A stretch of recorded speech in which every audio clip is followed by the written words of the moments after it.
Doctor APJ Abdul Kalam महामानव जीवन पर्यंत अपने राष्ट्र की उन्नति के लिए सचेष्ट रहते हैं। देश के 11वें राष्ट्रपति डॉक्टर एपीजे अब्दुल कलाम ऐसे ही एक महापुरुष थे। अपनी असाधारण वैज्ञानिक उपलब्धियों के कारण उन्हें मिसाइल मैन के नाम से जाना गया। बच्चों से बेहद लगाव रखने वाले डॉक्टर कलाम को जब भी समय मिलता था तो वे उनसे मिलने का अवसर निकाल ही लेते थे। आज डॉक्टर कलाम हमारे बीच नहीं हैं, लेकिन उनका बताया गया मार्ग हमारे लिए प्रेरणा स्रोत का काम करता है। डॉक्टर एपीजे अब्दुल कलाम का जन्म 15 अक्टूबर 1931 को तमिलनाडु के रामेश्वरम नामक स्थान पर हुआ। इनके पिता का नाम जैनुलाब्दीन और मां का नाम आशियामा था। एक आम बच्चे की तरह उन्हें भी मां के हाथ का बना भोजन बेहद प्रिय था। भूमि पर सबके साथ बैठकर केले के पत्ते पर खाने में उन्हें असीम सुख मिलता था। उनकी प्रारंभिक शिक्षा रामेश्वरम में ही हुई। डॉक्टर कलाम ने उच्च शिक्षा अभियांत्रिकी यानी इंजीनियरिंग में प्राप्त की। उन्होंने मद्रास इंस्टीट्यूट ऑफ टेक्नोलॉजी से एरोनॉटिकल इंजीनियरिंग के क्षेत्र में सन 1957 में DMIT की डिग्री प्राप्त की तथा डॉक्टरेट की उपाधि भी प्राप्त की।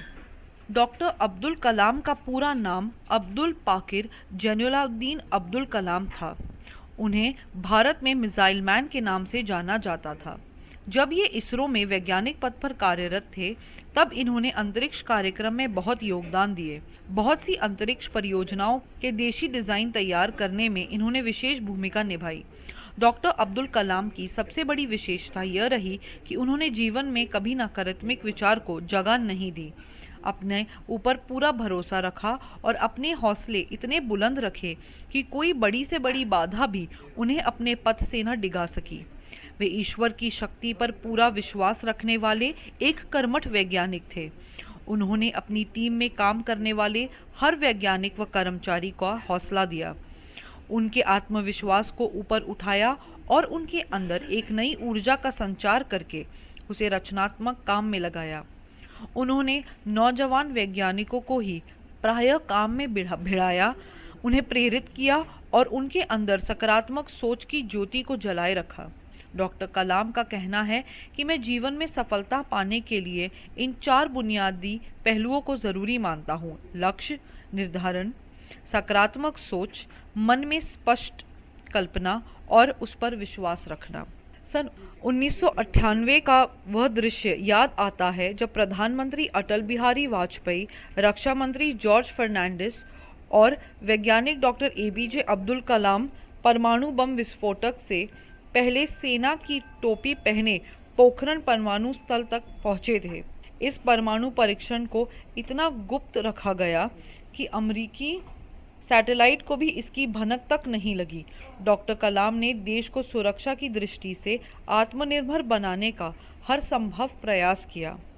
कलाम साहब ने जहां एक तरफ मिसाइल बनाई, वहीं दूसरी तरफ कुछ पुस्तकों का भी सृजन किया, जैसे विंग्स ऑफ फायर और 2020 a vision for the new millennium. Doctor Kalam ने एक तपस्वी की भांति जीवन गुजारते हुए विवाह तक नहीं किया। उन्हें संगीत, विशेषकर वीणा वादन बेहद प्रिय था। साथ ही उन्हें तमिल कविताएं लिखने का भी शौक था। बच्चों से उन्हें विशेष लगाव था। राष्ट्रपति पद संभालते समय उन्होंने बहुत सी स्कूली बच्चों को राष्ट्रपति भवन में बुलाया था। यहाँ अब तक के इतिहास में पहला मौका था। कलाम साहब 1958 से 1963 तक इसरो में वैज्ञानिक पद पर रहे। सन 1963 से 1982 तक DRDO में डिफेंस रिसर्च एवं डेवलपमेंट लेबोरेटरी हैदराबाद के निदेशक रहे। इसके बाद वे रक्षा मंत्री के वैज्ञानिक सलाहकार के पद पर रहे और इनका दर्जा कैबिनेट मंत्री का था। मिसाइल टेक्नोलॉजी में इनका कार्य उल्लेखनीय रहा है। अग्नि, त्रिशूल, आकाश, नाग, पृथ्वी जैसी मिसाइलों को बनाना केवल इनके मार्गदर्शन से ही संभव हो पाया। कलाम साहब को अनेक मेडल और पुरस्कार प्राप्त हुए।